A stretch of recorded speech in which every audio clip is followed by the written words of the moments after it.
ഈ ഒരു ആശയവും ഇന്നലെ കണ്ടൊരു ആശയവും, അതായത് a man is known by the work he എത്ര ഏൺ ചെയ്യുന്നുള്ളതനുസരിച്ചാണ് ഒരാണിൻ്റെ വില. ആൾക്ക് തീർച്ചയായിട്ടും സൗന്ദര്യമോ ഡാൻസ് ചെയ്യാനുള്ള എബിലിറ്റിയോ ചെസ്റ്റോ ബൈസെപ്സോ എന്തുണ്ടായിട്ടും കാര്യമില്ല. ആൾ പൈസ ഇൻകം ഉണ്ടാക്കുന്നില്ല, അത് കൂടുതലുള്ളവർക്ക് കൊടുക്കുന്നില്ലെങ്കിൽ ആ കൂടുതലുള്ളവർ ആളെ ഇഷ്ടപ്പെടുകയില്ല, പുച്ഛിക്കുകയുള്ളൂ, വെറുക്കുകയുള്ളൂ. ആ ഒരു പോയിൻ്റ് കൂടെ ആഡ് ചെയ്യുമ്പോൾ നമ്മൾ മനസ്സിലാക്കേണ്ടത്, ഞാൻ വളരെ വൈകിപ്പോയി മനസ്സിലാക്കാൻ, എന്നിരുന്നാലും പൈസയാണ് മെയിൻ. പൈസ നമ്മൾക്ക് ഒരുപാട് ഉണ്ടാക്കി കഴിഞ്ഞാൽ പലതും നമുക്ക് നേടാനാകും.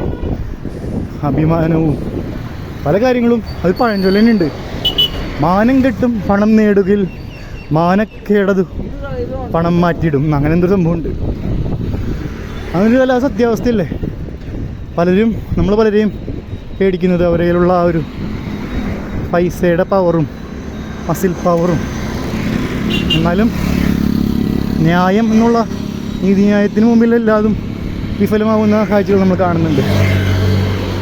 ആ നീതിന്യായത്തിന് മുകളിലേക്ക് പലപ്പോഴും വരാറില്ല.